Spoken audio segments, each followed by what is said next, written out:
Open Your Eyes is brought to you by the Belize Bank. Our country, your bank.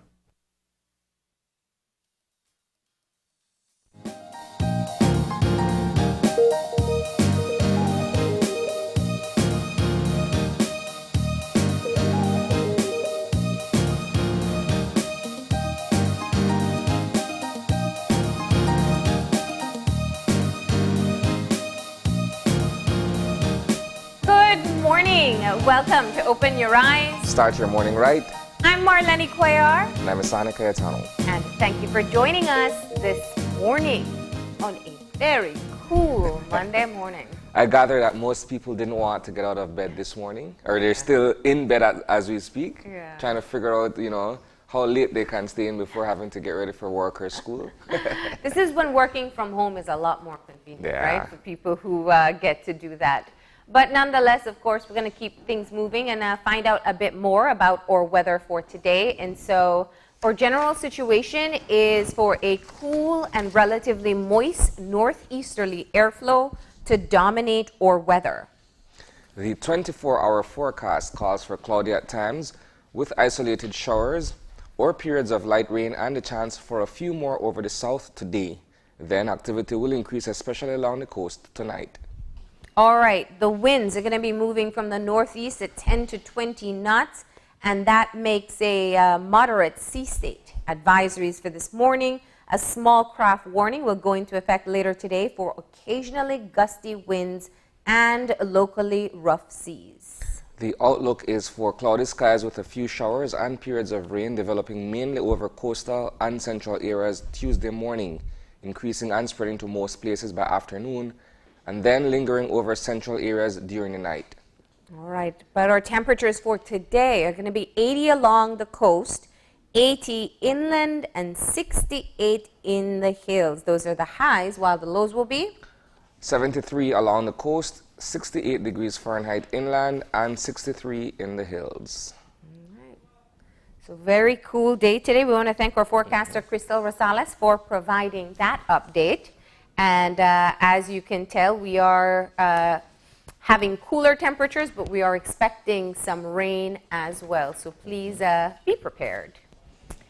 And we're going to keep things moving with our eye opener for this morning, a bit of motivation to keep you going. And our eye opener, taken from dailyom.com, goes like this. We need to encourage ourselves to look deeply into all things in our lives to see the inherent goodness of everything. Sometimes we find it difficult to see the good in people, places, or situations that aren't to our liking. We focus on the things we don't like in our lives as a way of fueling our efforts to create change. There is nothing inherently wrong with this, and it is one way we make progress. However, if we get too caught up in this way of looking at the world, we lose touch with our ability to sit back and simply say yes to everything on our plates, which is the true starting point for all successful activity. Sometimes what we really need is to encourage ourselves to look deeply into all things in our lives, to see the inherent goodness at the heart of everything. In our active, goal-oriented culture, we learn to distrust stillness and to engage in busy work on the surface of life. This tendency can blind us to the good that lies at the heart of all things. But all we have to do to see again is stop for a moment, let go of our preconceptions and our agendas, and settle into the very center of our hearts, remembering that it is only from here that we can truly see. I appreciate how this eye-opener comes full circle from the first line and the last, where it says that we would need to let go of our preconceptions. Yeah. A lot of times we go into situations or we encounter people for the first time and we have a preconceived notion of who that individual is or what the outcome of a situation may be without first really getting to know the individual or really understanding the situation you're faced with, and then going through that experience before drawing a conclusion. So we usually make superficial decisions based on that, right? Where we don't necessarily go beyond what we see in front of us in terms of like a deep dive, so to speak. We simply go by what we see on the surface, and then we draw a conclusion by that. So the eye-opener reminding us that, you know, it's deeper than what we see on the surface, I think is a good one, because it kind of brings home the idea of going beyond. Yeah. You know, you meet someone for the first time, you have your own agenda, or you have your own idea of, you know, what this person is, or how do I interact with this person based on what your thoughts are, and not necessarily based on what you now know about the individual. I like that the eye-opener kind of acknowledges that there is a place for this rapid judgment that we do. Yeah. And it clearly, you know, talks about when you develop it as a pattern. I think when you every single day we're forced with trying to figure out what to make of things. Yeah. And so, you know, we don't have the luxury of time to be able to dissect everything and weigh it out and see whether it's more good, more bad, or what we really feel. And so we rely on these rapid judgments. But it is for moments when you know you can't invest that time. And I think that the challenge really is when you start to just immediately believing these judgments. It gets you by in a crunch, but it doesn't mean that you won't take, especially with new people, that you won't take the time to be able to kind of weigh what you really know about them, what you understand about them, the timing as to when things happen. All of these things have a consequence to do with how we judge people. And so I think that the eye-opener really allows us a space to remember that we must take the time to find that silver lining in a situation, or the traits in people that maybe we can identify with or connect with. Yeah, that's well said. Yeah. All right. So that is the eye-opener for this morning. And we're going to keep it moving this morning and shift gears into Eye on the News.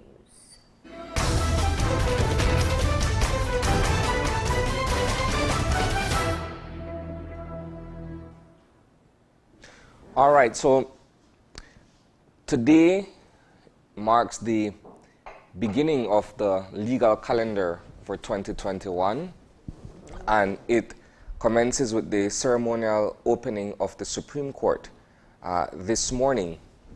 Several things, Marlene.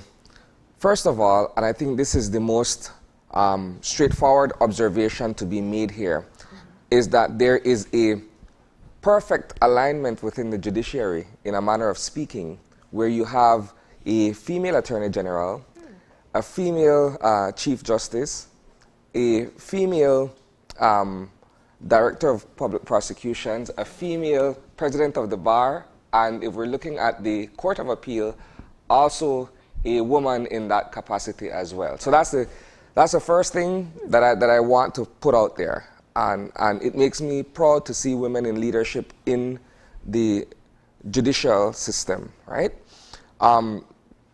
Secondly, the legal calendar commences at a time where we're still very much in a pandemic situation, which means then that some of the concerns in how the courts function as we go forward will be on the table this morning in terms of either questions to be asked or the respective presentations that will be made during the ceremony. And another point that I wanted to touch on, since we're on the topic of the ceremonial opening, is the perennial issue of cases being caught up in the system, the backlog that we continuously talk about, and the fact that, if I'm not mistaken, legislation has been introduced to allow for somewhat of an expedition of these cases to be dispensed with, right? So those are 3 points that I wanted to touch on within the context of the opening of the Supreme Court for 2021. Now, what we've been used to, what we've been accustomed to for all these years, the pomp and circumstance of judges and lawyers and members of the judiciary in front of the Supreme Court will not necessarily be so this year, again, because of the pandemic situation that we're faced with. So this year, we're taking a virtual approach to the opening of the Supreme Court. And, well, it promises to be interesting because it's a departure from the norm, right? Yeah. There won't necessarily be the inspection of the Guard of Honor and all of these other stuff that, you know, students in the normal course would come out to Battlefield Park to witness firsthand. So, but it begins a new year. The judiciary has its work cut out for it. We are yet to find out, perhaps a few weeks down the road, in terms of what budget, if any, will be allotted for the function of the justice system in the new fiscal year, which begins on April 1st. So those are some of the things that we're looking at in respect of the opening of the 2021 legal calendar. Another brand new experience courtesy of the COVID pandemic, a virtual opening. A virtual opening. So the good part is that people will be able to tune in. I know it's going to be on the Supreme Court website, so if they've never seen or if they want to see the full presentations by the persons who are going to make their presentations, then you can see it there. So that's the first thing that we wanted to touch on. Secondly, the arrival of the body of the late Dame Minita Gordon, Belize's first Governor General, arrives at the PGIA today, and it commences 3 days of mourning until she is put to rest, laid to rest on Wednesday, right? So just as a reminder, all flags across the country are being flown at half-mast from now to Wednesday, and there's a full itinerary of events in terms of coverage that will be done to pay our respects as a country, as a nation, to the late Dame Minita Gordon. And most of that coverage will be here on Channel 5. We will be carrying live all of those events over the course of the next 3 days. But the arrival today, the body will be met at the PGIA by a detail of Belize Defense Force officers. And that too will be ceremonial in terms of the way they will carry through with the necessary functions, the protocols, and what have you. Absolutely, yeah, so today is day one, and then the arrival takes place this afternoon. We do want to remind you that you can tune into Channel 5 for the live coverage of the arrival of the body and the ceremony that will take place there at the Philip Goldson International Airport. Then, of course, tomorrow is the body lying in state at the House of Culture. Once again, due to the times that we're in, it is going to be for invited guests only. And then on Wednesday, we will see the state funeral taking place. So we'll have a detail of... you'll be able to see all of this as we carry it live. And of course, it is a really interesting time, I think, to learn and understand a part of our history. Dame Minita Gordon was our first Governor General. And in fact, I don't want to get too much into it because that's a big part of our conversation for today's show. But the children definitely, if you consider the fact that the current Governor General has been the Queen's representative since 1993, you're talking about the last batch of school children who would have learned about Dame Minita Gordon would have been going to school in the 80s. So there's a lot of catch up for the younger generations to just know and understand and learn more about her contribution and what she did when she was in that capacity. So again, there will be a state funeral for her on Wednesday, and it will follow an ecumenical service to be held. And then the body will be interred at the Lordridge Cemetery. So that's scheduled for Wednesday. The other thing that we wanted to discuss in this segment this morning is the naming of the United Democratic Party's mayoral candidate. So it has been confirmed that Urson Pickard will be the mayoral candidate leading the slate for the United Democratic Party going into the municipal elections in March. Now, the People's United Party has not formally introduced its mayoral candidate or its slate for that matter. However, the understanding is that present Mayor Bernard Wagner will run for office again, and it stands to reason that the councillors who are presently installed at the Belize City Council will also be offering themselves a second round. However, another candidate was recently introduced, Kaya Katus, offered herself for candidacy under the People's United Party banner, and we are yet to see how that dynamic will work in terms of if anyone will step back for her to run, or you know, that is yet to be formalized. Decided, yeah. Yes. I think that the virtual convention that was held for the Belize City Council for the United Democratic Party was one that kind of caught us all off guard. We know there was an application call made for new candidates. From the press release, I think it said 24 candidates applied and 4 mayoral candidates. So clearly there's a lot more interest in people wanting to throw their hat into the political ring. And the final slate, if we can get that back up again, it includes the mayoral candidate, who will be Urson Pickard. We have Kira Bowman, Andrew Bradley, Alicia Craig, Dr. Elaine Gonzalez, Leon Gill, Alan Kelly, Kenneth Morgan, Anazette Oliveira, Megan Thatcher, and Shane Williams, who will be on the councillor slate. Now, this is specifically for Belize City. We do have to discuss all the other municipalities as they formalize their slate. We are about a month and a half? Just about a month and a half away. Away from the municipal elections, which we know are designated for the first Wednesday. There's no guessing game here. Call for elections is designated in the first Wednesday of March, and so it's coming up very soon.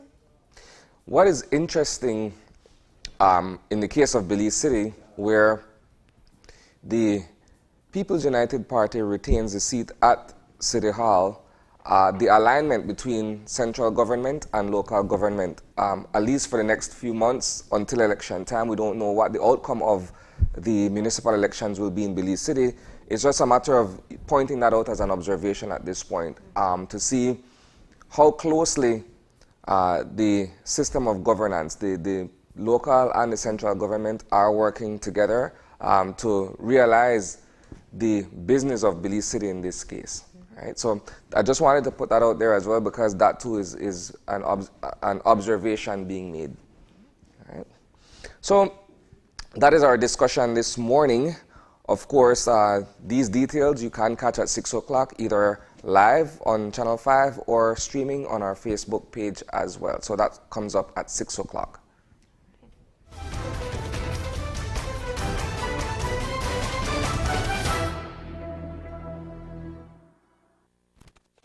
And that was the Eye on the News. And now we shift gears to our lineup for today. The first and second conversation, so it's a two-part discussion we will be having with the director of the Institute of Social and Cultural Research to discuss the life of Dame Minita Gordon, and he will also be sharing with us details of her curriculum vitae, her CV. That's right. And the second part of our show, the benefits of professional development courses. We're going to be joined by the head of the UWI Open Campus in Belize to talk about what they have available and how you can get yourself enrolled in some courses that can make you a better professional, but also open up new opportunities for you as well. So that's what we have in store for today. We're going to go ahead and take that break. When we come back, we are going to get our conversation started on the life of Dame Minita Gordon.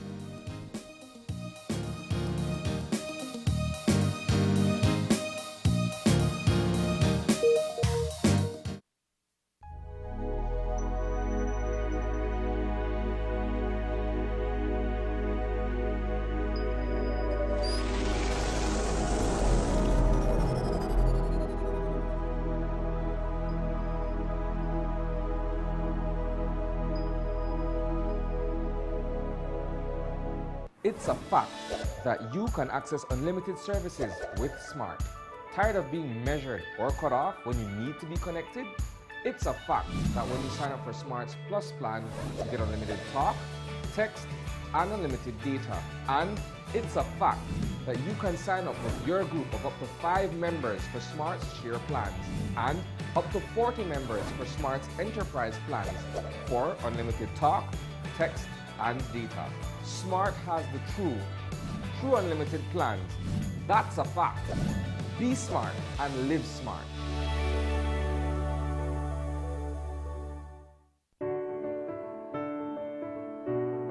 Everyone is at risk of catching COVID-19, so it's important to quickly recognize signs and symptoms of the infection. The most common symptoms are fever, dry cough, and tiredness or fatigue. Some people may also have sore throat, aches and pains, stuffy nose, or diarrhea. But a few people have also reported pink eye or conjunctivitis, headache, loss of taste or smell, a rash on skin, or change in the color of fingers or toes. Emergency warning signs that require immediate medical attention are extreme difficulty breathing, severe constant pain or pressure in the chest, becoming confused, unable to talk or move, bluish lips, face, fingers, or toes. For more information, call 0800 MOHCARE. Help keep Belize safe.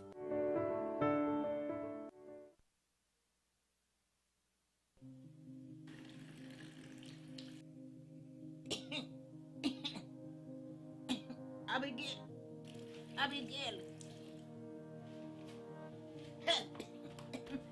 Yes, Gran? Abigail, I can't breathe well. Granny, we need to go to the hospital to get you checked out. No! I'm fine. Yes, Gran, we need to go now to get you treated. Now, before it's too late. No, no, no, no, no, no, no. Grandma, we need to go for all of us. No, no, no. Stop.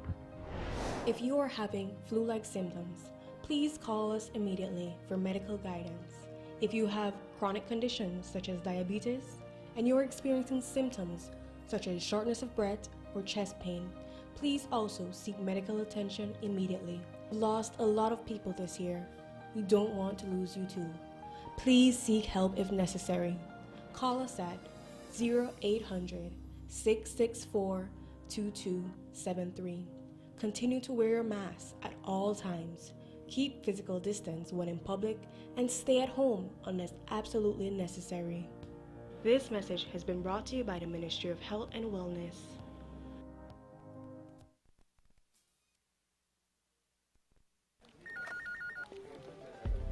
As one of the largest cable and internet providers in Belize, CBC strives to provide our customers with the highest standards of quality, value, and service in all aspects of cable TV and internet. Monitoring our systems closely, our technicians combine creative planning and state-of-the-art technology with years of experience and training to develop and provide the most reliable and advanced cable and internet service to exceed your expectations. For CBC and our team of talented engineers, technicians, and customer service representatives, delivering less than the very best is never an option.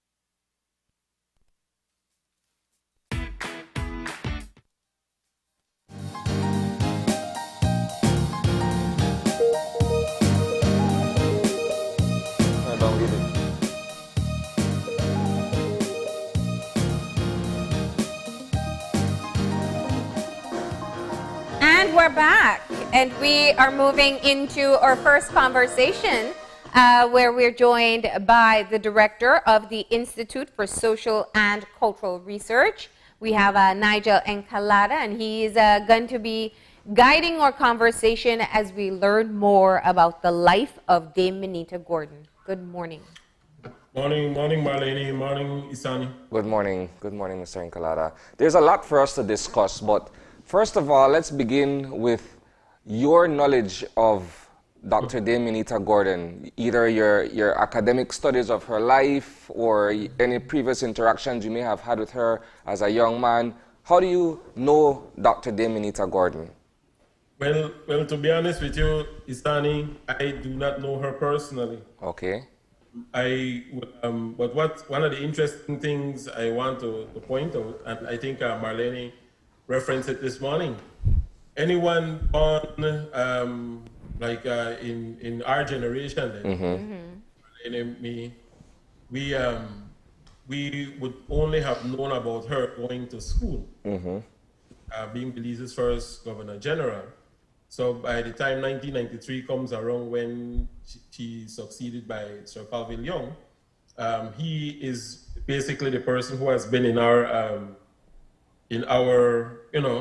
terms of our existence, in terms of the knowledge that we have acquired.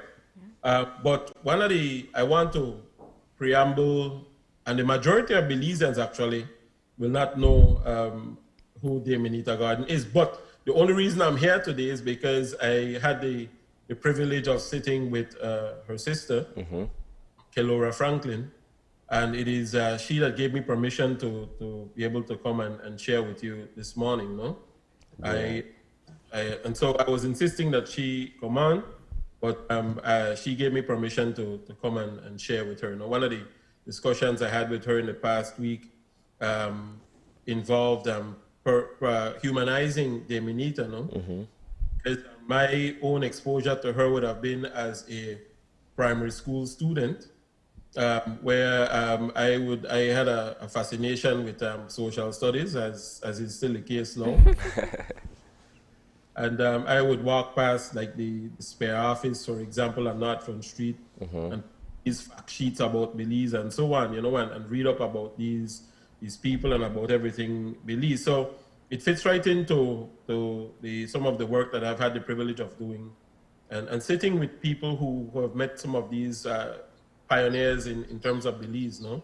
Dame Minita Gordon being one of them, and as I've had the discussion with Ms. Franklin, with Ms. Kelora, who you'll be seeing in the news and in the media as you broadcast the state funeral, she was able to bring to life the person of Dame Minita, no? So we can start there.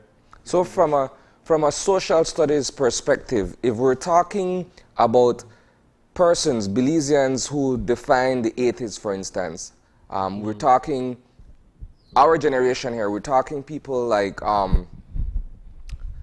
Dr. Dame Minita Gordon, we're talking people like George Price, Philip Goldson, even Colville Young were some of the names that we were hearing in the 80s, right? Dr. Dame Minita Gordon in her capacity as the Governor General of Belize. And when you look at, for instance, independence in 1981, those are some of the names, as I'm saying, that were rising to prominence in Belizean history around that time, correct? Right. Well, here's another thing to think about. She is junior to George Price. So she passed away on the 1st of January, just after celebrating her 90th birthday. Just to put it in perspective, Price would be 102, I think, today, if he were alive. And so, just to put it in perspective, in 1981, when she becomes the Governor General, she is junior to George Price. When you contrast to what we see now, for example, we have a Governor General who is a man who has had a long career and so on, no? And all else are junior to him. Just that in perspective. So she would be a junior to George Price. But it's an interesting point to start with, because one of the things that it may be realized that before becoming Governor General, she had a very extensive career in education, no? She had already had a full career before becoming Governor General. And she would have been a pioneering woman, because she, if you've been looking at, had the chance to browse her CV, you would have seen that she became Belize's first psychologist, no? That's right. A PhD at that. Yes. But one of the things that happened over the course of her life was that she was involved in continuous education. So it wasn't a thing where she went to school all the way through, from her primary school all the way through to PhD studies. She would frequently get scholarships and so on to continue her education. First in education, and then in applied psychology, and then toward her PhD in psychology, you know? Yeah. So she was a pioneering woman and a pioneering academic at that, even before becoming Governor General. So by the time, I could see why she was chosen to be Governor General, because by the time she becomes Governor General, she is a well-regarded in the education community. She's very community involved, socially oriented. One of the women who should be studied and examined. Her life should be studied and examined. No, yeah. But in the practice of being the sort of work, you realize that there's nothing new under the sun in Belize. No, a lot of what we think is new has been done by our predecessors, and Minita being one of them. I mean, so we can discuss any question that you have. We can delve into it. You know? I think you touched on the thing that resonated with me as I started looking into her life. It was clearly in that time she was a pioneer when you consider the level of education that she sought and the fields of education that she sought, right. and she also continued her professional life outside of Belize as well, in academics in Canada. Talk about the significance of a woman making those achievements in that era. Well, that is significant because it's not like today where you have children and young people and even adults being able to access scholarships at the rate at which we are now. Yeah. Scholarships were harder to come by at that time. But clearly, she was an ambitious person and somebody who was also well-liked. And if I could give you, it maybe explain through the eyes of Ms. Kelora Franklin how that happened, no? Yes. She grew up in a household of there were 6 siblings in all. She was the eldest, and her mother was a pastor at the Church of God on West Street. I think the church is still there today. But she grew up as someone who apparently the mother taught the children to look up to their older siblings. And she taught all of them that. And so some of the children, Colora, for example, was taught by her sister, Minita. When she was in primary school, she taught her in 3 grades. Oh, wow. What happened was that even within her household, what would happen is that when they would come home at the end of the day, her mother, who was also a highly intelligent woman, asked them to explain to her what they learned during the course of the day, as Kelora is explaining it. And that if the children, the 3 eldest, could not explain properly what they had learned, the mother would reteach what was taught in school, no? And that takes some doing. For imagine trying to reteach your child on a daily basis what they may have not had learned properly in school. So that was the sort of socialization that Minita had, so that when she began her own career as an educator, she became well regarded because she was thorough, she was knowledgeable, she was systematic in her approach, she was very detail oriented. And so she, among her peers, she was someone who was seen as somebody who could excel academically and so on. And so over time, she benefited from scholarships first, starting here in Belize at the St. George's training school for teachers. This is the predecessor to Teachers College. Yeah.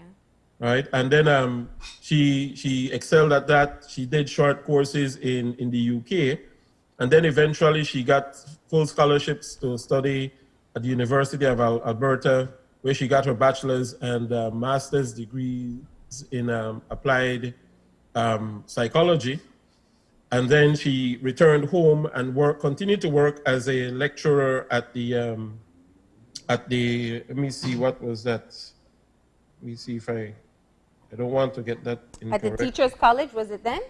Yes, yes, she was a teacher of teachers. And then she later on went back. She got a scholarship to go back to get her PhD, and where she did her work in psychology, you know. Yeah. But an interesting tidbit which tells you about the kind of person who she was as a human being. Kelora shared that Minita was taking care of her mother, for example. No? When she received the scholarship, she had said well, she wouldn't take it because she has to care for her mother. So when she called, she told her sister that this was the case, and she was prepared to forego the scholarship. But Kelora insisted on coming home to take care of their mother so that Minita could go, no? So as history would have it, she went ahead and got her PhD. And if not for that small event in their family, she probably would not have become the country's first governor general. Not just putting it into perspective, was that kind of person that she was. One of the things within her own family, you know, she was well regarded, loved by her siblings, and simply because she was, again, her mother instilled this in them, and so they looked up to her. They looked up to each other. But she was the one who, throughout the course of their lives, that assisted their mother with raising the other siblings. No, so what kind of person that she was, had a full career in education. So she started her career in 1946, and as an educator all the way through to 1980. To put it in perspective, that's what 30 plus years of being an educator. That's a full career for some people, no? Right? But she takes off from there and then goes on to become the governor general. But going back to this question of studying in Canada, apparently it also helped to shape her social consciousness, because she became involved in work there as well, as part of her studies, during the course of her studies, in working with mental health, in working with the Red Cross and so on. And these were things that transferred to when during her career at home, she was a district commissioner in the Girl Guides Association. She worked with the Red Cross. She's a lifelong member of the Belize Red Cross. She served on many, many, many committees. When I look at it, I find it difficult to believe that a person could fit so many things into their time, no? What it tells me is that she was truly a Belizean patriot, somebody interested in the development of young people. And one of the things that happened as a result of her studying in Canada, she set the pace, so to speak. She made a good name for herself and for Belize. And subsequently, when she came into the position of Governor General, scholarships were set up in her honor. Yeah. That other Belizeans could benefit from study abroad, and many Belizeans have benefited in that regard. One of the things at home that she did was that she set up a scholarship fund in the mid-1980s. She set up a scholarship fund in the mid-1980s to help underprivileged girls to be able to finish secondary school. And again, just to point to the human person that she was, she would make toys, and she was skilled at leather carving as well. She would make crafts, and she would have set up her stall as Governor General. She would have a stall at the Festival Grand Market, as I understand it. With her leather crafts? With her dolls and so on, yeah. That's a precursor to the expo, for those who don't know or can't recall what the Festival Grand Market was, right? Yeah, that's a precursor. Very good, Isadi. Right? And so she would actually stand at her stall and sell this stuff, and then she would use the proceeds to chip into the fund, no? Of course, there were many other persons who supported the fund, but it was something that was there to her to see that young women who were underprivileged but had the potential, would be able to finish their education, their secondary school education. And Kelora explained that very many of them have been calling her to give their condolences because they remember that she had done quite a bit for them, no? She was an exemplary woman at that time, actually, for young women to be, especially being involved. When she became Governor General, she still remained as a patron of the Girl Guides in Belize. And so she was visible there. She hosted many events for them, hosted many events for underprivileged children at the government house. And so she was just an all-around outstanding citizen. No, we don't find them like that too often anymore. Yeah. It seems that that generation is, that's of a generation gone of the past, no? Yeah. That generation of George Price and Philip Golson and Minita, it seems that they were really had a mission, if you want to put it in a proper perspective, where they see a country that's emerging, they see a country that's moving towards greater autonomy, and they have this drive to contribute to the development of their country, no? And they dedicate their lives to that. Not very many people do that sort of thing anymore, you know? You said early in the conversation that one of the things you realize is oftentimes they're pioneers that we don't know of, or we haven't done enough research to be able to discover the contributions as yet. What are some of the surprising details that you have uncovered from Dame Minita's life? Well, the one that sticks out for me is her work in education, her dissertation. Let me read the title of it, on second language achievements in primary school students in Belize. So what is interesting about that, it tells me, because I also was an educator, and I still consider myself an educator in a sense, but that topic alone in that time is pioneering. I'll tell you why. Because in in education circles today, when they are teaching, for example, English in school, there is still this ongoing debate about whether or not English should be taught as a second language in school.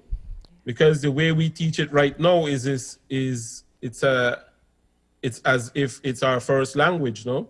When we know full well that English is not our first language in Belize. Rather, we speak the vernacular, whether it's Spanish or Creole or Maya or one of the Belizean languages. And then English actually becomes a second language. So this is telling me that she thought of this very early on, that English, in fact, probably would be best taught if it was taught as a second language, no? If it were to be taught as a second language. And this is something that educators still debate with even today, no? Yeah. And so that tells me that she had a pioneering vision and thought about this. I can completely understand why that would be surprising.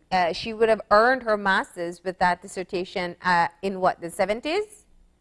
Yes. So you're talking about 50 years later, we're still trying to Right. I know there are some schools that are doing this at entry level, but it's still a very relevant topic for us here. Interesting. Yeah. Yeah, you know, so that is it tells me that she was thinking ahead, you know. In terms of her involvement in the community, she thought she was somebody who knew her country as well, because she was a principal out in Central Farm Cayo. She taught in Belize City and she taught in Toledo. So it seems to be a trait of educators in those days. And Isani could probably vouch for this, his father being an educator. Yeah. That generation, they were prepared to go anywhere in the country to teach, right? And so they became knowledgeable not only about the whole country, but they were prepared to chip in, because it's not everybody who is prepared to do these sorts of things today, you know? Even though transportation is easier, roads are a little bit smoother and all this sort of thing, you know, but today Not very many people are willing to take those sorts of journeys, sort of sacrificing themselves for the betterment of the society at large, no? I'm glad you used that word sacrifice, because by and large, that's what it was. It was a huge self-sacrifice for teachers to be able to go into those remote areas and be able to deliver on education services. And as you rightfully said, my dad, for instance, he was educated under Dr. Minita Gordon through a scholarship that was provided for him. So that's how I got to know of her, and that's how I got to know her personally as well. That's interesting. At Teachers College?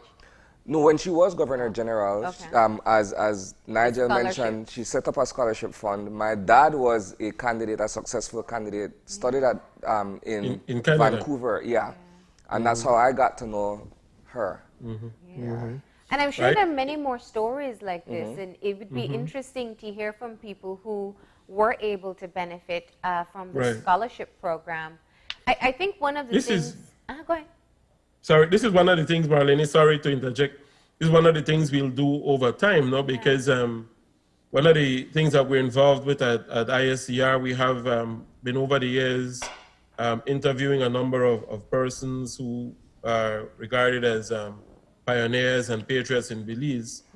So this is one of the things we hope to follow up on, having other persons who would have had interactions with her to be able to get their accounts and experiences with her, no? By the time she becomes Governor General, it's important to think this too. She would not have been as, she's not a politician. She's now representing the Queen in Belize as the head of state, right? Yeah. So her interaction with the public is not going to be in the same way that it was in her previous professional life, where she taught so many people. Though I have to say, for one of the things that I was told is that she remained very community conscious. She would make it her business, because she grew up on Blue Street, so outside Belize City, near to Crawl Road there. And she was keen to invite her neighbors to come to the government house for various functions, you know. So she remained conscious of where she came from, right? Many times there's this stereotype that when people are sent to these positions, that they disengage their communities and so on. That was not the case with her at all. And I'm glad you start touching on how life does become different when you are appointed to the post, but there are you can still carry through passions. Let's take a break here and talk about the role of the Governor General, and even look at how she came to become our first Governor General. But we'll take that break, and when we come back, we'll explore that further. So please, stay tuned. Okay, sure.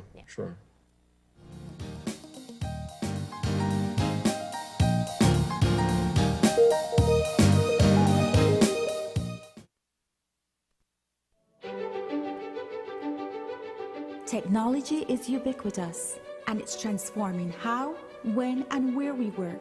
Fulltech Systems is placing award-winning devices in the hands of information workers, allowing them to work without compromise in a world without wires, to innovate, create, and to maximize productivity anytime, anywhere.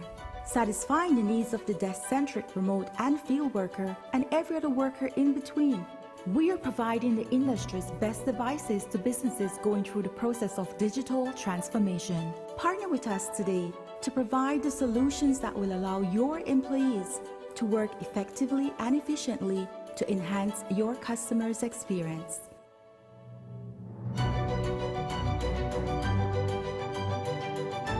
Fulltech Systems, your technology center, where you'll come for the price, but stay for the service. Caused intense flooding overnight in the western and southern parts of the country. Yeah? Do we need to renew the insurance policy? The insurance policy? Were impassable Oh, as let me water check. gushed across the thoroughfare. Renew your policies, file a claim, and even send us a message using RFNG online. Now we're good. It says we're covered. Okay, great. It pays to get it right with RFNG Insurance, a Road Group company. We are only as strong as our families, businesses, institutions, and the communities that surround us.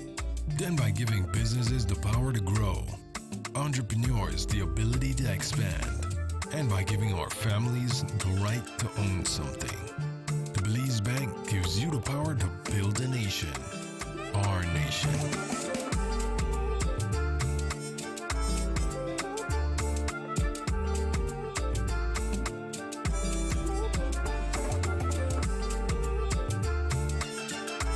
We are stronger together. The Belize Bank, our country, your bank.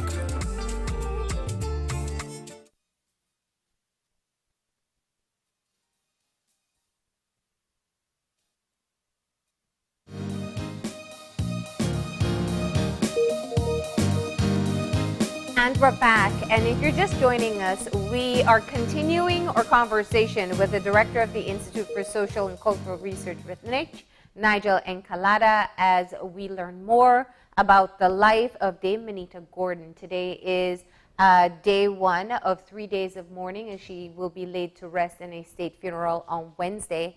And we want to take the opportunity to learn as much as we can about who she was and the contributions she's made. One of the things, Nigel, before the break that we definitely were able to tell from the stories you shared is that she was very much a pioneer in her own sense. Even in being named the Governor General, the first Governor General for Belize, she was breaking grounds in the region, being the first Queen's representative. Let's turn back to that decision and help us understand how the Governor General is selected and the significance of her being the first female Governor General at that time, in this region, I should say. Right, so that is correct, Marlene. So she, at the time, she had the honor of becoming the country's first Governor General, but in addition to that, being the first female Governor General in the Commonwealth, no? Mm-hmm. And so that in itself was a pioneering initiative. Yeah. The Governor General, as you know, is chosen by appointment by the Prime Minister, and then that name is sent up to the Queen, who approves that, no? Right, and then she becomes the Queen's representative, being that we're a Commonwealth country.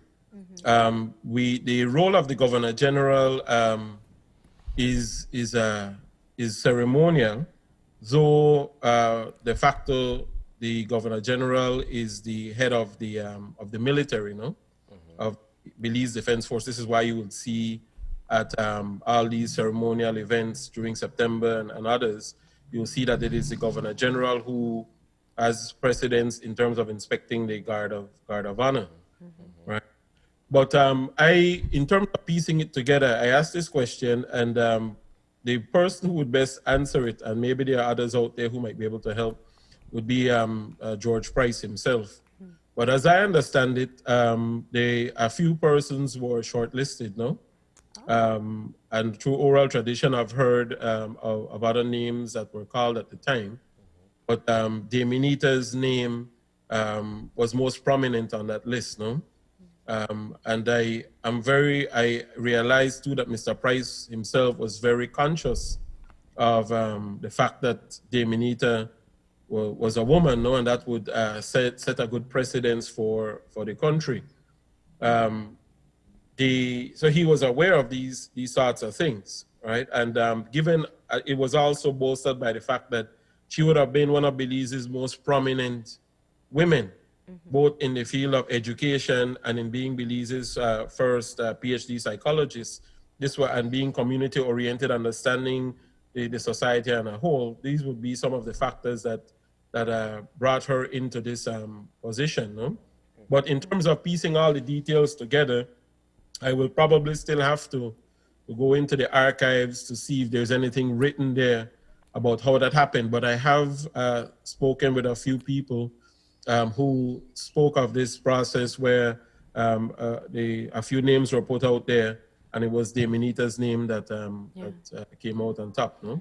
And I think as we discussed in the first segment, the significance or all her professional achievements up to that point surely would have made her a Right. recognized name at Right. that time.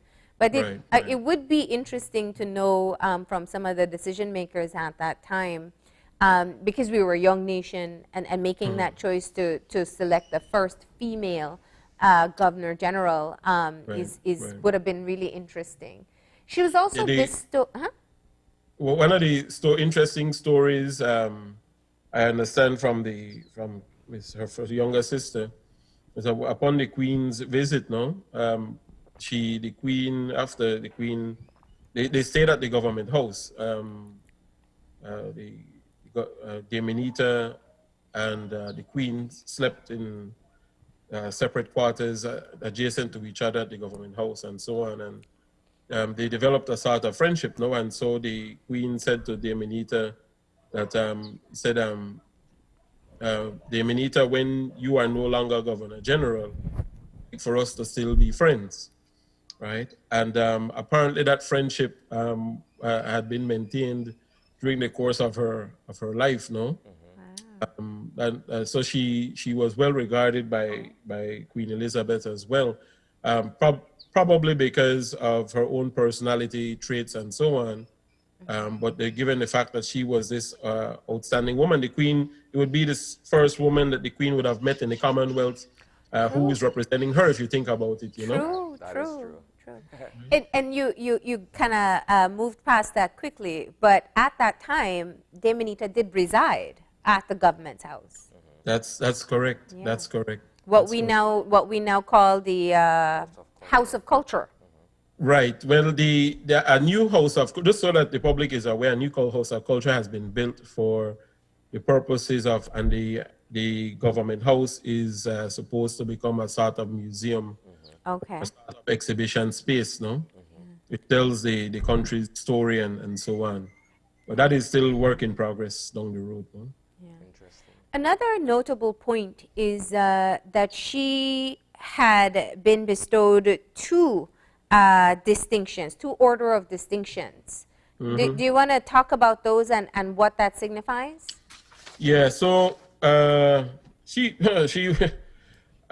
you look at her, let me just pull it up here so that I don't fumble over it myself. It's not very familiar language to me.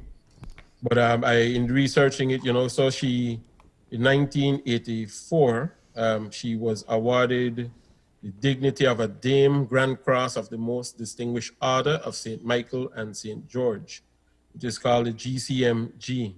This was bestowed on her by Queen Elizabeth in February 1984. Now, what that is, it's an award. I was set. It's not an award, but it's not an award. It's an appointment, right, that is made by the Queen to this order, and it is for loyal service to the Commonwealth, right? It's for loyal service to the Commonwealth. And by this time, she had only been Governor General for 3 years, but she had done enough in her life that she was somebody who was well regarded, no? And so that appointment was made. There is I don't know if you have the picture there. It comes with, these orders come with their own set of regalia and vestments and insignias and so on. Yes. That she is entitled to wear, no? Being a part of this, what you call the royal household in a sense, no? Right? And being the Queen's representatives. Then the other one is the Dame Grand Cross of the Victorian Order. And that one is for service to service abroad, service outside of the United Kingdom. And since she was the Queen's representative here in Belize, she was given that award upon the visit of Queen Elizabeth to Belize. And what does it mean that she had received both of these distinctions? Well, is that novel in itself? Well, for the as I understand it, for the Victorian order, you would have had maybe 8 or so women who preceded her, no? So the titles that are given to, and this is the Victorian order dates back to the late 1800s. Sorry, no, dates back to yes, the late 1800s, and so you would have had maybe only 8 women preceding her.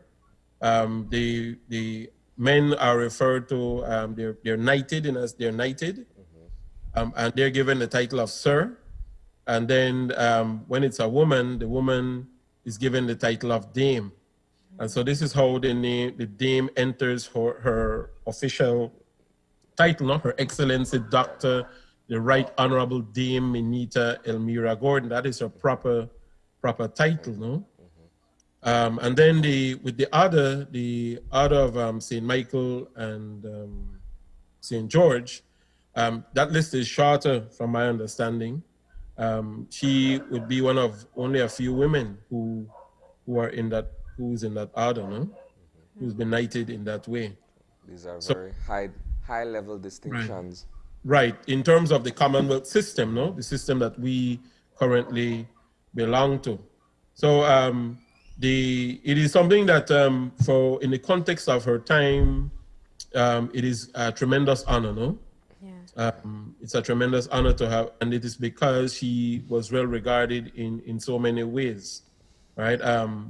You would see she got very many awards over the course of her life, and one of them that sticks out is an honorary Doctor of Laws for in recognition of her intellectual contributions and attainments. Right? So it was somebody who was seen as using her position to make change, to impact change. Somebody who is a pioneer. Again, it wasn't usual to see a woman in these positions at the time. Just to emphasize it, being the first female governor general in the Commonwealth at the time, you know. It wasn't a usual thing. So it must have been, she must have been well regarded in that context, no? Yeah. Absolutely.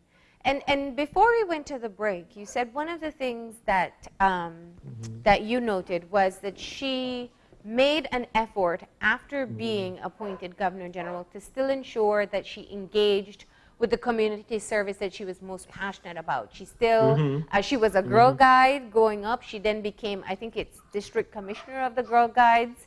At some point, she was given a life achievement or a lifetime membership, I think, of the Belize Red Cross. Right. Very often, this role itself, as you said, the Governor General, it's what are the limitations as to what they can be able to, how they can engage with the community, and how did Dame Minita continue with this community service? As far as I can tell, no, one of the things about being, especially for her, is that, and in looking at how Sir Colville Young, for example, functions in our society, they have the opportunity to pursue their social interests as well, no? Yeah. So the position does afford them that opportunity. So, for example, today, just to put it in perspective, Sir Colville Young is a patron of the arts and the Boy Scouts and so on. Dame Minita would have been a patron of many things, a patron of the Red Cross, a patron of the Belize Hospital Auxiliary, and this is during her time as Governor General. And what it shows that her interest in her professional life carried over into her life as Governor General. So, patron of the Belize Scouts Association, patron of the Belize Girl Guides Association, of the Belize Assembly of and for Persons with Disabilities, chairperson of the Belize Advisory Council, honorary president of the Belize Rifle Club, honorary member of the Salvation Army Advisory Board, right? And the list goes on and on in that way, right? So she was able to use the position to support these very important community initiatives. I don't know, I don't get the sense, for argument's sake, when we were growing up, brownies and Girl Guides and Cub Scouts and Scouts were a big deal growing up. Indeed it was. Right? I know that we wanted, I don't know if you and Marlene and you, Sandy, but I know I was a Cub Scout and a Scout. I know my sisters were brownies and Girl Guides. I had a brief stint in Scouts, but nothing to really talk about. I tried to join the Scouts and girls weren't allowed to join. I see. But that's changed now, right? Yes, it has changed. I can say that. It has changed. Yes, yeah. that's changed. But the but it's because when you think of it, really, it's because you have prominent people, people of influence in the background supporting these movements, right? Yeah. Think of it today, and that's what it is. You know, it was also to some extent a rite of passage because you go into primary school and Girl Guides and Scouts were the thing. Like as a boy, you aspire to be a part of the Scouts. You go on camping trips and what have you. And as a little girls, you go through the brownies and then on to the Girl Guides. It's a rite of passage to eventually adolescence, right? Yeah. That's right. That's right. You feel you see. Very young, you see your classmates, they say, boy, we have Cubs meeting this evening, and you didn't think to yourself, what, I want to be a part of that too. I feel like I miss out, you know? Yeah. But that's at the root, at the community level, there are people of influence supporting these things that influences a society positively, you know, provides positive outlets for youth and so on. And she clearly used her position to support as many of these initiatives as possible, you know, in supporting young people in particular.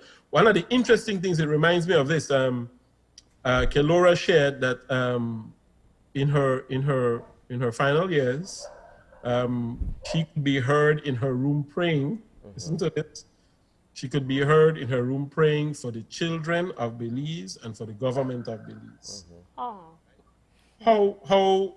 How tremendous is that, you know? It's a true life of service. Right? That's a true life of service. You can't, that I think that is a defining thing, you know?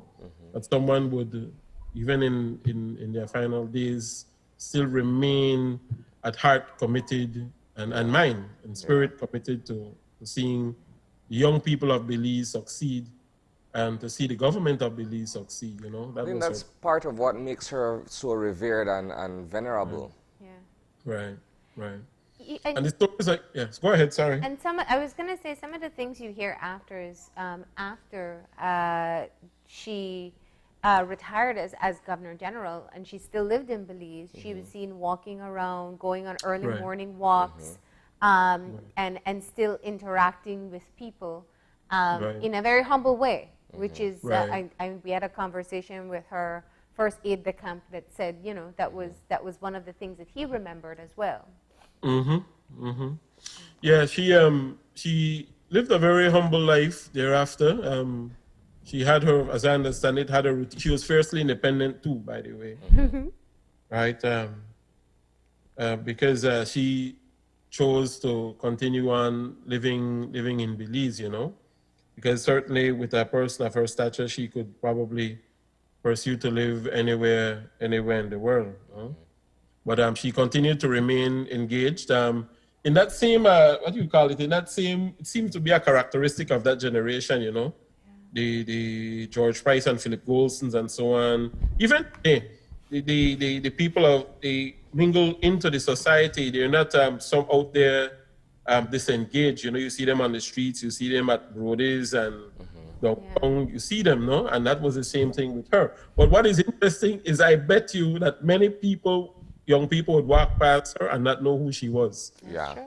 Right? That's true. You know? But that's the result of the generation gap and the sort of disconnect that the younger generation has from its past in terms of, you know, who their parents looked up to and some of those prominent names we mentioned. Right. So one of the things we'll be doing, certainly, I know as a result of this experience, I know people will come forward and we'll get to hear some of the other more intimate one-on-one interactions she had. One of the other interesting things, I was speaking to members of the Belize Defense Force band, you know. Apparently she was a lover of music. Apparently she played in a band while she was in Canada among her hobbies. Oh, really? Yeah, she was, when I said band, I suspect it was a small ensemble or something because she played the recorder. But what she loved doing is that she loved featuring the Belize Defense Force band at the government house. You know, whenever she had any events there, she would make sure that they got over there, you know. Hear stories like from Kevin Campbell, who's now a senior member of the band. I think he's bandmaster. And then you hear from other persons who that they used to spend quite a bit of time in the government house at the request of Minita, because she was so fond of having them being able to showcase their skills. And one of the things that encouraged them to do was to broaden their repertoire of music as well, no? Yeah. So she, I know growing up, I used to be fascinated watching, seeing the Belize Defense Force band march by, no? It seems something, I don't know if it's because you're a child, but it seems like something much more, it seems some, you know, to be fascinated. We're fascinated by the pageantry of it. The fact that you have all these colors, these sounds, and the whole protocol and the order. It's amazing to watch. Right. And so in fact, we'll be seeing them in full form over the next 3 days. Yes, that is as we have the state funeral coming up. Very fitting indeed. This is actually, and this is an interesting note, this is actually our third state funeral as an independent country. That's right. And so we've seen quite a few official funerals, and I know in the recent funeral for David Vega, the clarification was made, because I think people said state funeral kind of just to interchange with official funeral, but they're very distinct. Different things. And so she will be laid to rest with full honor. Tell me from your perspective, understanding all the symbolism and all the reverence that's given to this time, what do you look forward to seeing or hearing or witnessing in the next 3 days? Well, I had the privilege too of being near to being at the National Institute of documenting the state funeral of George Price, no? And one of the things that I'm always fascinated with is how people come forward to speak about the person, no? And I'm big on, one of the things I'm big on is giving people their respect, whether they're alive or whether they have passed on. But especially someone of that stature, I'm big on that we make sure that we give them the recognition they deserve. It's good, excellent that the media will be covering this, being able to bring people on and to have them speak and so on, so that the public, especially the younger generation, which is the bulk of our country, comprises the majority of our population, so that they get to hear that this lady who grew up on Blue Street, Southside Belize City, became a well-regarded educator, and then would go on to become the country's governor general, and that any young person who aspires to these sorts of things, that anything is possible, right? And they understand this, and that you see it not only when states undertake a thing such as a state funeral, it is not only because that the state has the authority to do it, but it's an opportunity for the state to show its level of advancement of how it treats its own people. Think about that, right? That is a sign. It's the equivalent of the funeral of Martin Luther King or these in the United States, no? This is how we should treat our own. It's not something that's out there in the distance, that's something that's done in other places. This is something that we as a state, we do to honor our own. And I think that's an important message to send, because a lot of times we think that what is outside is better. And even the honoring of our pioneers and our dead is a significant sign of how advanced we are and how developed we are as a society, you know, right? indicative of how we think and how we view what comes from us. And certainly she was from us, of us, and we have inherited the beliefs that she had spent all of her life really trying to contribute to its development. So we should honor that, you know. So I look forward to all the musical pieces in particular. I know this is not about George Price, for example, but I know Finlandia, for example, is one of his. There's the Governor de Minita with the BDF band, right? I know, like, for example, Finlandia would have been one of George Price's favorite pieces. And seeing the Belize Defense Force Band play that, you know. Those small details that the state will acquire will also filter into the funeral program itself, no? As a way of honoring her, honoring her life. Well, we appreciate you digging up all this information and sharing the anecdotes that you have been able to obtain from those who worked with the Minita, the family members, and people who were around in that time. Thank you very much, Nigel. Yeah, you're welcome, Marlene and Isani. All right. And with that, we are going to go ahead and take a break, and we'll be back in a few. Stay tuned.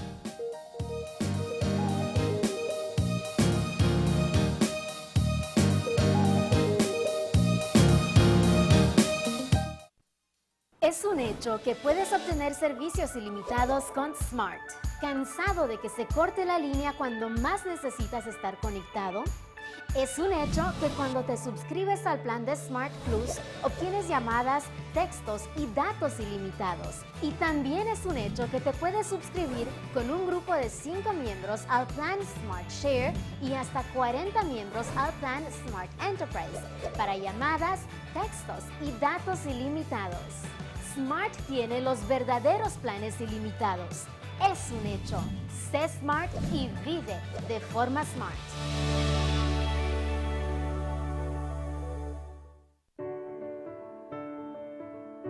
Todos estamos en riesgo de contraer la COVID-19, por lo que es importante reconocer rápidamente los signos y síntomas de la infección. Los síntomas más comunes son fiebre, tos seca y cansancio o fatiga. Algunas personas también pueden tener dolor de garganta, dolores y molestias, congestión nasal o diarrea. Pero algunas personas también han reportado conjuntivitis, dolor de cabeza, pérdida de sabor u olor, sarpullido en la piel o un cambio en el color de los dedos de las manos o los pies. Los signos de alarma de emergencia que requieren atención médica inmediata son dificultad extrema para respirar, dolor constante y severo o presión en el pecho, confusión, dificultad para hablar o moverse, labios, rostro, dedos de las manos o de los pies azulados. Para mayor información, llame al 0800-664-2273. Protejamos nuestra salud.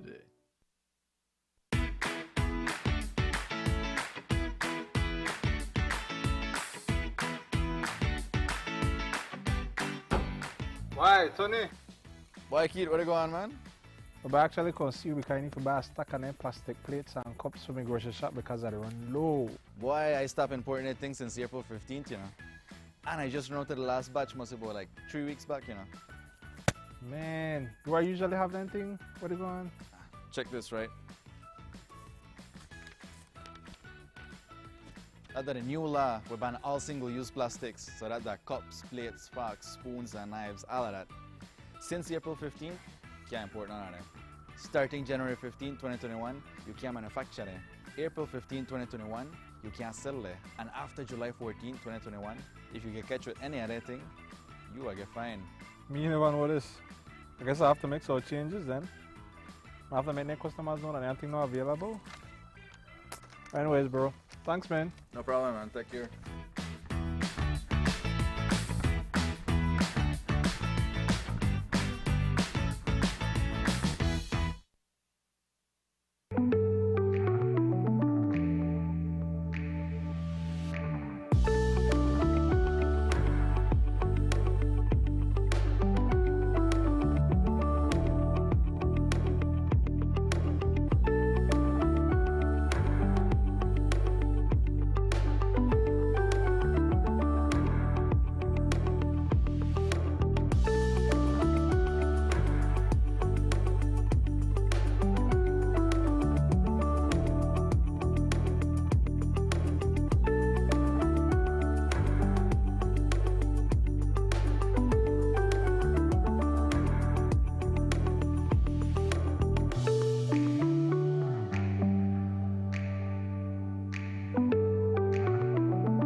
to our second conversation for today as we talk about the benefits of professional development courses and what's available here at the UWI Open Campus Belize. And we're joined by the head of UWI Open Campus, Dr. Charmaine Saunders. Good morning. Good morning. Hi, good morning. Thank you for having me. Thank you both for having me. Well, thank you for joining us as well. It is still the first month of 2021, and we usually take this time to allow people to learn more about opportunities, how to better themselves, learn something new, and what better place to do it than at a tertiary level institution as well. Yes. Yeah.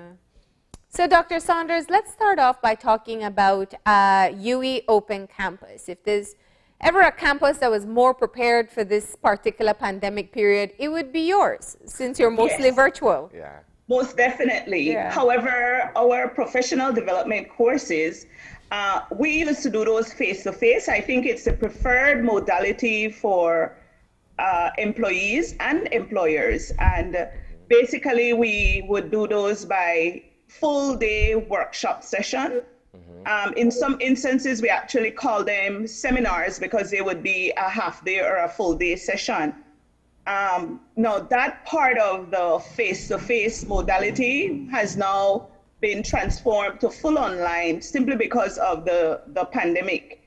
But I still believe there's this need for the face-to-face interaction. I am a facilitator for some of those face-to-face courses that we call the seminars workshop. And I think what makes the experience so rich and why people prefer it to be done face-to-face is because you get a chance to interact and to share. And there are lots of group activities that lends itself to sharing your experience and your encounter in the real business world, as opposed to the theoretical aspect in the classroom. Now, over the years, UWI Open Campus has offered quite a number of professional development courses. Have you had to kind of slim down on your offerings this year? Yes, but I think it's more, I would like to say that rather than slim down, it's more expanding and looking at opportunities. Okay. For example, I think during this time, there are lots of persons who have lost their jobs, or they have been reduced, their hours have been reduced. So the courses that we now use have to target those specific needs. So we're now focusing, for example, there's a thrust towards small business, entrepreneurship, how to manage a small business. And we used to have a training course that was very popular that is called Managing People, Supervisory Management.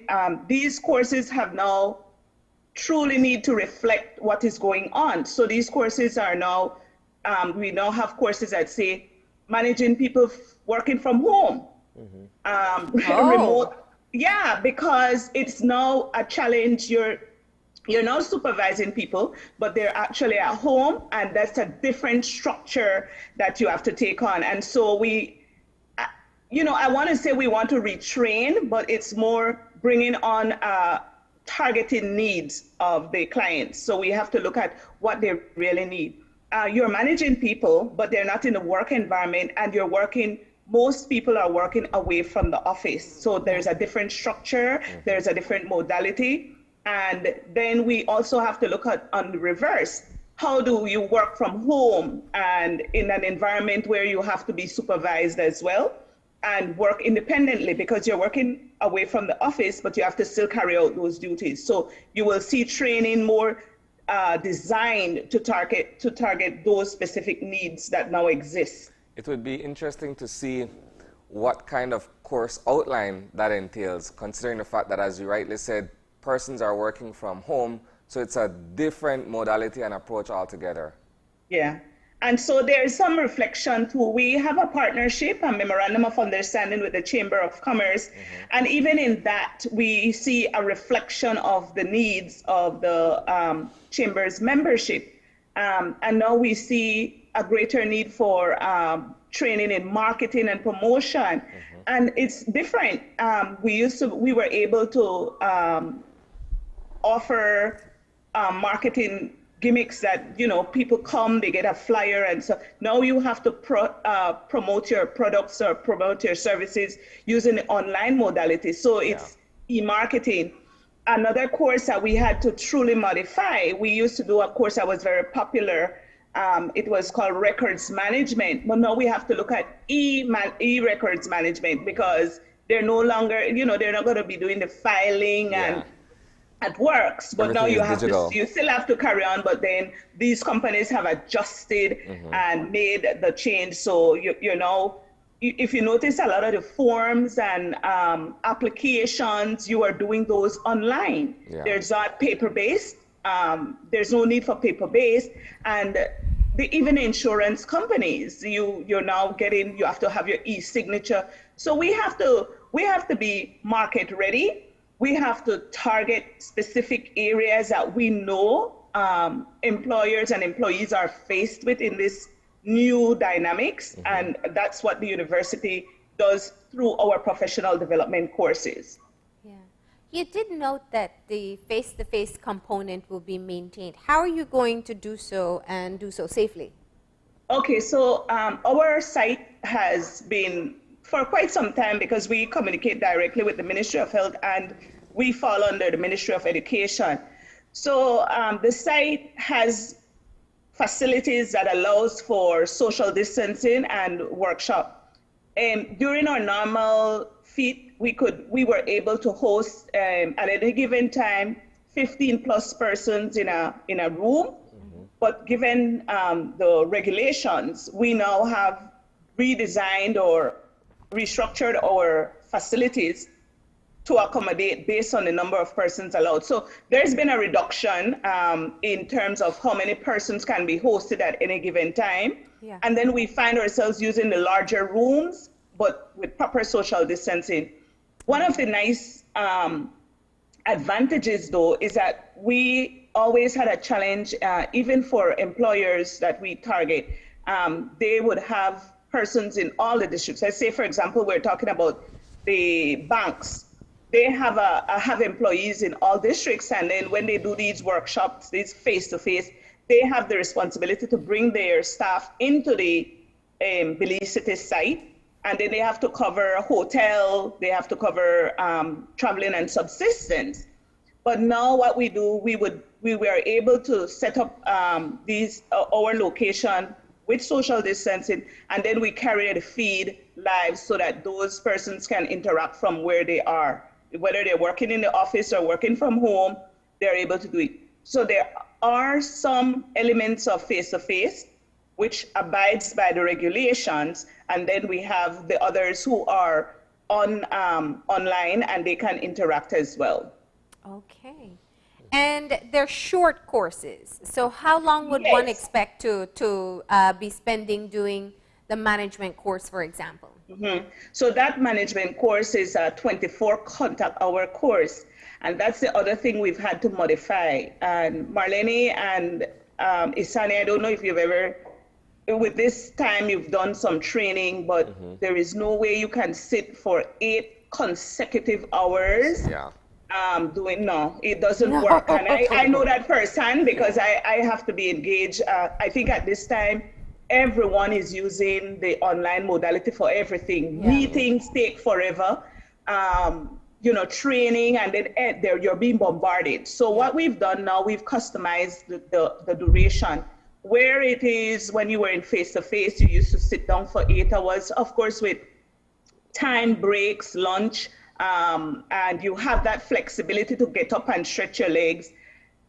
We now modify that to 4-hour sessions. So for example, you asked about supervisory management. That's a 24-hour course. Ordinarily, it would fall 3 full day session, and it didn't mean 3 consecutive days. You could do 3 Saturdays. You could have done a Tuesday, Thursday session in 1 week, and then you wrap up. But now we have to break that down into bite-sized chunks that is relevant and necessary. And so we do half-day session, 4-hour sessions, still with time breaks, but you're doing them online.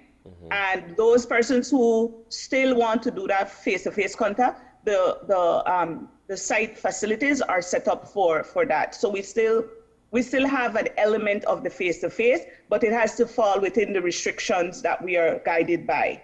Yeah. So let's talk about what's available. Okay, so we are currently advertising. We know that occupational safety and health is primary. We stepped up our game. We have supervisory management, but as I told you, we're also looking at managing people remotely, managing people working from home. We're looking at, we still have counseling. It's very crucial. I know a lot of people don't see the need for counseling, but there's so much stress and stress-related matters. That course continues to be promoted. We're still looking at art of public speaking. Ideally, we think that a lot of people are forced to having to do presentations, and you used to be able to shy away from the camera and stuff, but you now have to, most meetings, most presentations, for sense of nearness and communication, you have to turn on your camera. So we think that is good. And then we are promoting proposal writing, and that course is important because there are some persons who are working in the NGO community, and it has been a struggle to do fundraising. So we believe that that's a course that would help them to identify resources, financial resources and otherwise, by writing grants. So we've really handpicked and selected our short courses selection, in hopes to target the right audience. And we are very open-minded. I mean, if you have a distinct area that your entity feels is necessary, we encourage you to contact us, and we're positive that we would have that course already developed and being run around the region. Another positive thing about this modality is that if you want a specific course and one of our sister campuses or one of our other sites in the region is offering it, you also have the flexibility to join it. But from first-hand experience, I know that most companies, most organizations like the reality of doing it locally. And that's why our face-to-face sessions have always been high on demand.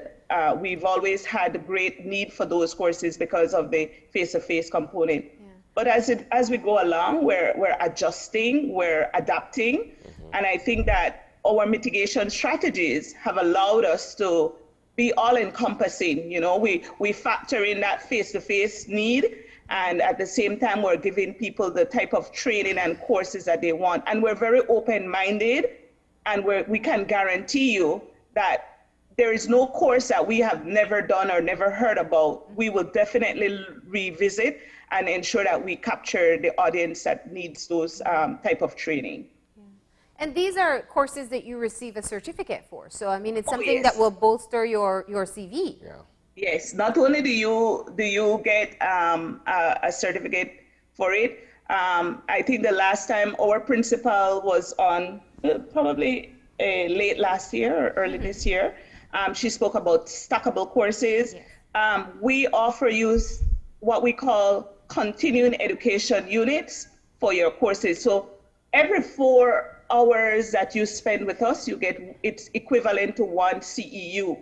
And those CEUs add up as you go along. So it's kind of like certifying, getting your certification as you go along. And then it has relevance in terms of wanting to matriculate into the university for a full-fledged degree program. Fantastic. Now, when you know, I mean, some of the things that you mentioned earlier is looking at where we are currently. People may be unemployed, people may be looking for a new work opportunity. What have you found with the people who enroll in these courses? Are they seeing it more as a move towards their future and going for a different job or a promotion? Right now, it's not. Primarily, it used to be a requirement within your organization, and we saw that most organizations paid for the training. That's the first. But now we're seeing definitely the need for people to do their side hustle, for lack of a better word. They need to add to their income because their hours have been significantly cut, their salaries have been cut. And we're seeing a lot of persons who are in the tourism sector needing to create job opportunities for themselves. So it's a different type of training they're looking for, and they're very specific about what they want. Then we're also seeing a lot of people who have transitioned to early retirement, and that's why we pulled that grant proposal, and you'll start to see some more NGO-related courses, because people, I don't know, it might sound odd, but a lot of people have opted for early retirement, and they want to volunteer or they want to do something philanthropic, and so they want to start these volunteer work and participate in that environment. So we're seeing a lot of that, and that also, there's opportunity in our judicial system for what we call mediation, and you can actually we're the only institution who can give you a certification for you to apply to become a mediator in the courts, on an arbitrator. So we work hand in hand with the court, and that is another opportunity for revenue stream for people. So I don't see a lot of requests for the basic courses for you to get a promotion. We're more seeing, I want to be able to earn extra income on the side, and I'm trying to make life. And so I have this plan in mind. You know, I want to open this, and I need this type of training. I need to be able to manage the money. I need to promote the products and stuff like that. And then we're seeing those persons who seem to have been forced to take early retirement, but they still feel productive and they want to contribute. And so they're looking for something. And you know, they have little resources in terms of monies to finance their own course. So the cost of the course is $375 billion. 75, yes. And as we noted earlier, that comes with it's a certified program by the University of West Indies Open Campus. There's also your project management course. Do you want to tell us a bit more about that? Yeah, that one is a pricey course. It's a lengthy course. It has a longer duration. It's actually, even in the face-to-face setting, it would last 18 weeks and you only go for 2 hours. It is kind of labor intensive. It's actually, you have to identify a project that you're managing, or you have to, most of the persons who take that course, have already been identified as a project manager in a specific project in their entity. And so that course is really hands-on.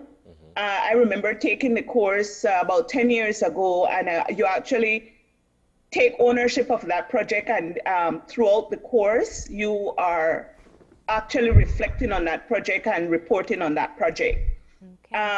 It's a little bit expensive because when you complete that course, you're able to take what is called the PMI certification. You have to sit that exam in the region. There's no local entity that offers it. So, but you are eligible to sit that exam, and the nearest testing facility is in Guatemala. And I think with all these changes, eventually they'll probably bring that course on the examination online, and you would be prepared to offer the training, the exam, because we offer the training. So that one, it's very specific, but I can see if we continue, I've noticed that a lot of companies require it because they have received funding either from government, the CDB or somewhere, and they have to manage a project. And then I've also seen a lot of the private entities use it as well. And then you have people who are actually hoping to get into project management. If you're doing like construction, they usually hire somebody separately to manage the project. So a lot of these persons who do it already have a specific discipline and then the project management is just an element to help them to manage the project. And how do people enroll in these programs, and what's the deadline? Okay, and now we used to be, you had to go to the site and get an application form, but we now have the form available online. You have access to that form. Usually just click on the flyer, wherever you see the flyer. However, if you don't see it there, we have a Facebook page. You can access there's a link there. And we try to promote it also on our university's website, and you have access to it. And also you have our email and contact. We could send you the link to the form so you can apply. We're getting better at getting the link out to others so that they can apply readily. And even when we use our social media network, we advertise it, and that allows us to you can just click on the link and start to fill out the form. All right.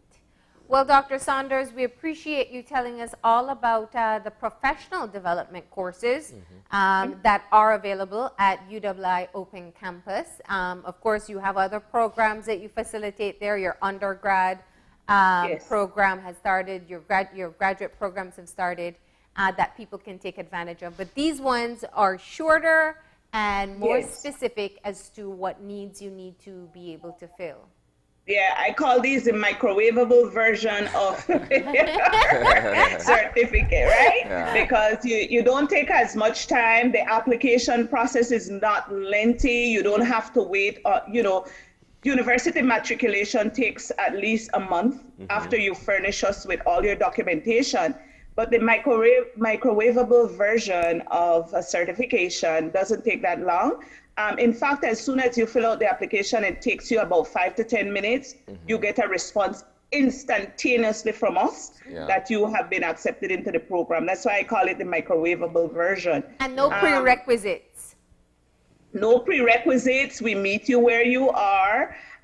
That's why it's very important to fill out the form. You also do your payment. You can do the payment bank to bank. You can go deposit the funds. You can pay with your card or whatever. So that also has been enhanced and making it easily accessible. However, if you want to do your full course meal programs, we have that too, and applications are open January 25th. So that's next week, Monday. Applications will be open for our August intake. And so you have a long time to start to pull your documentation together and apply. And that one, yes, you will require certain prerequisites, whatever documentation you need, and you need to get that in, but you have enough time. All right. Well, thank you very much for joining us this morning, Dr. Saunders. We appreciate it. Thank you, too. Thank you for having me. It's a pleasure. All right. With that, we're going to go ahead and take our final break, and when we come back, we'll have our wrap-up, so to speak.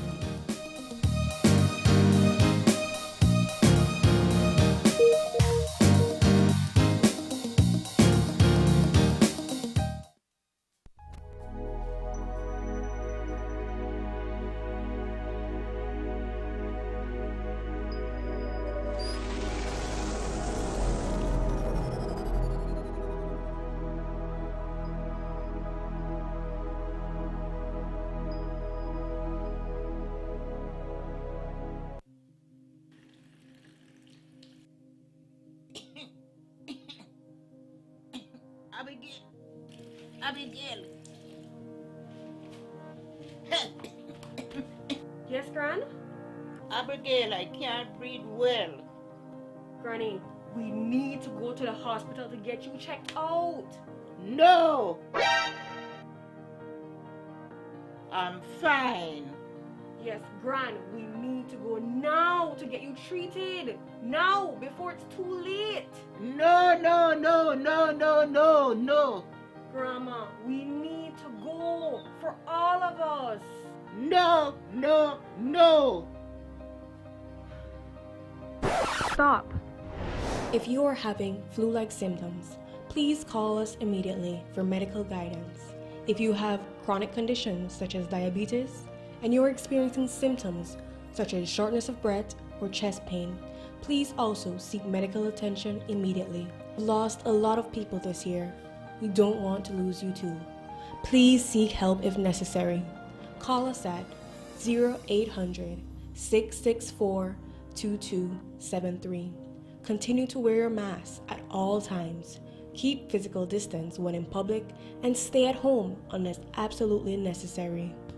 This message has been brought to you by the Ministry of Health and Wellness.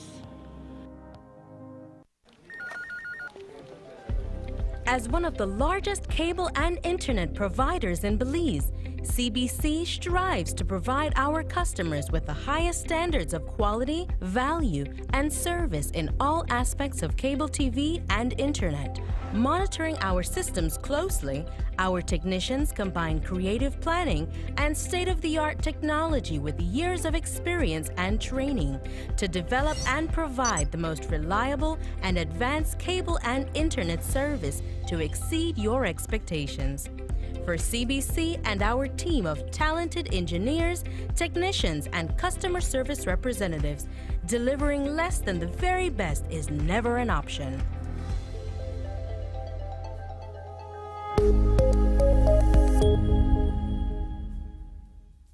It's a fact that you can access unlimited services with Smart. Tired of being measured or cut off when you need to be connected? It's a fact that when you sign up for Smart's Plus plan, you get unlimited talk, text, and unlimited data. And it's a fact that you can sign up with your group of up to 5 members for Smart's Share plans and up to 40 members for Smart's Enterprise plans for unlimited talk, text, and data. Smart has the true unlimited plans. That's a fact. Be smart and live smart.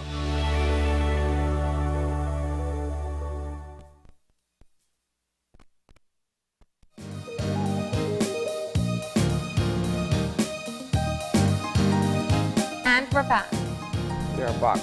That first conversation that we had, a rather extended one, but it went into great detail about the professional achievements of the late Dame Minita Gordon and her accomplishments as the Governor General of Belize, the first woman to be named in that capacity and the first for Belize since its independence. I think the director of the ISCR was able to go into specifics in terms of how she rose to prominence, in terms of the outreach during her professional life and during her retirement, and what the effects of that has been in terms of our social development as a country.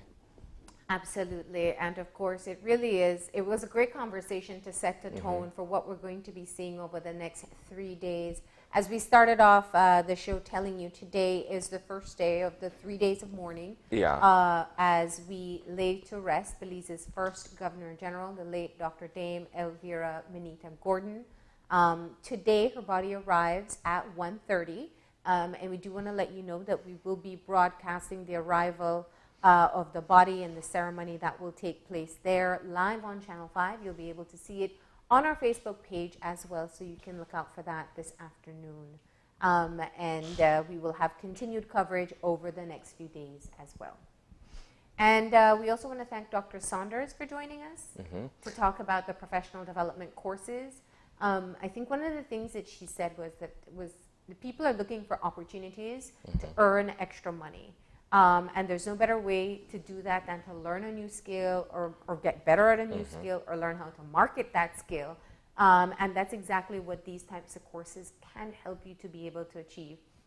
You also can consider the fact that you get face-to-face time, which is hard to come by these days. They've figured out a way to have these courses and still have some direct contact with their students, which is helpful because some people prefer that learning style as well. Definitely. I think for persons who want to expand their professional horizons, this is a good opportunity for you to add to your resume in terms of your curriculum vitae, the different courses that you would have taken through the University of the West Indies. I think it's an exceptional offer at this point, given the COVID situation.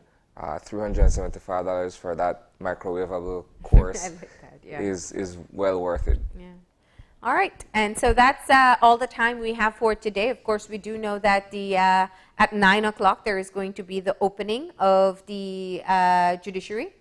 The ceremonial opening of the Supreme Court for the legal year 2021. Yeah. All right, so you can look out for that as well. But remember, if you want to contact us, send us an email at oye@channel5belize.com. Drop me a line at marlene_oye@channel5belize.com. Find us on Facebook at Open Your Eyes BZ and on Instagram at OYE Belize. And remember to tune in tomorrow morning at 6:30 when you open your eyes to start your morning right. Until then, keep your eyes, your mind, and your hearts open. We'll see you soon. Enjoy your day, Belize.